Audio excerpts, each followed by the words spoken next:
Hi, this is Carol again, Carol Fino Yoga, and this is a little bit of an introduction to sitting upright. So this poster here is called Don't Just Sit There, and it's from a Washington Post article that was about sitting.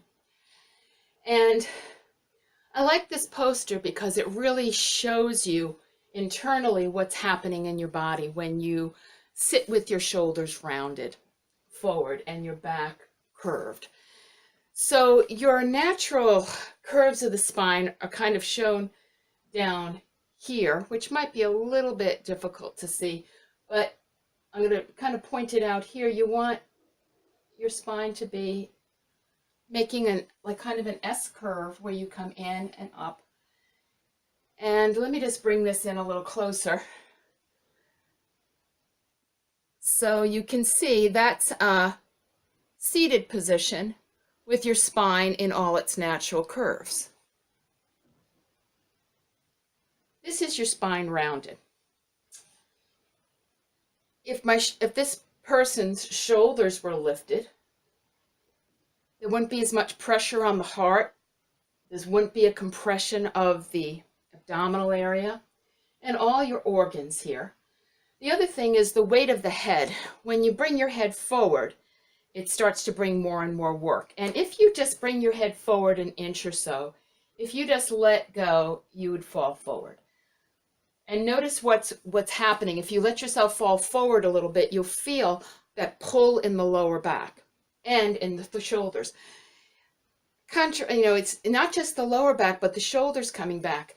Try to round your back and bring your shoulders back. You can't do both at the same time. You either have to have a neutral back with your shoulders back, or you can have your back rounded and your shoulders back, but you can't have your shoulders back and bring in, I screwed it up.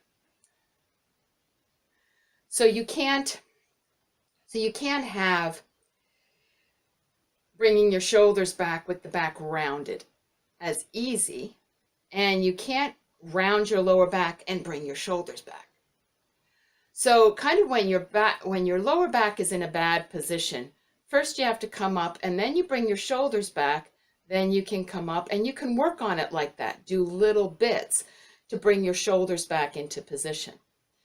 So there's a couple of things going on. It's not just the lower back, but the upper back, because all these are connected. This is all connected along the spine. So this is pulling this person down and forward. And look at here, like showing the knee. When you bring your feet back, it puts a little more stress on the leg.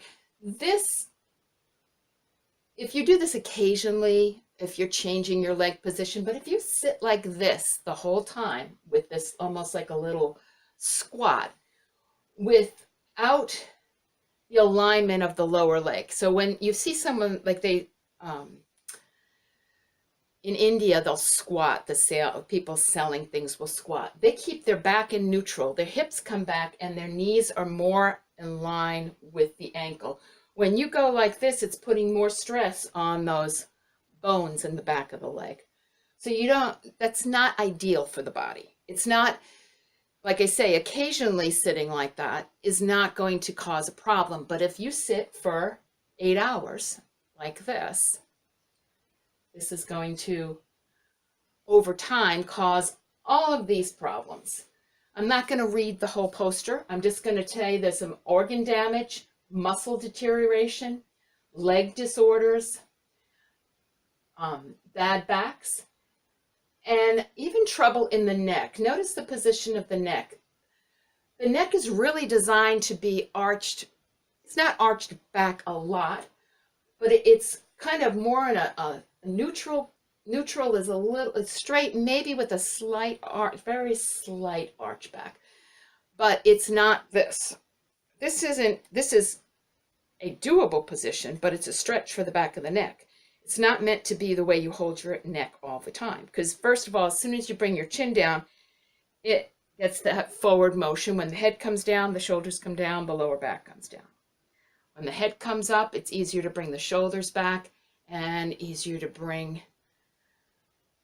that the rib cage up and get the lower back in position, and maybe bring the shoulders back a little more. So this is kind of explaining why you want to sit upright, why you want to keep it moving. And I go into this a little more in my other video on these arm positions, which I'm going to do one of them now, but I talk about breaking this up. So even if you don't sit upright like that, you know, the perfect position all the time, keep coming back to that to break up that tightness in the muscles. So one simple way to get the spine in neutral is bring your arms up into a cactus position.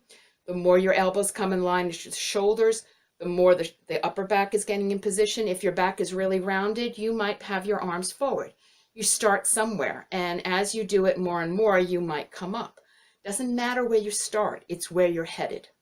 So you come up, and then keep everything lifted. Notice the rib cage is lifted, my shoulders are back, the lower back is more in neutral than it was. Bring your hands down and begin again. So that's a simple explanation of this very complicated process of what happens when you round your back. You can Google Washington Post. Don't just sit there, and this article is there and you can read it. And you know, this is like worst case scenario, but even if just partial part of this happens, it's not good. Most important, what most people get is this back pain. So just again, this is something to consider. Think about how that looks. Is that how you want to look when you get older? If it's not, you're going to have to do something every day to fix it, and you don't have to spend an hour doing it. Simply this. If you can do this every 15 minutes, you know, while you're typing, come up, it'll be great. You can do it every hour.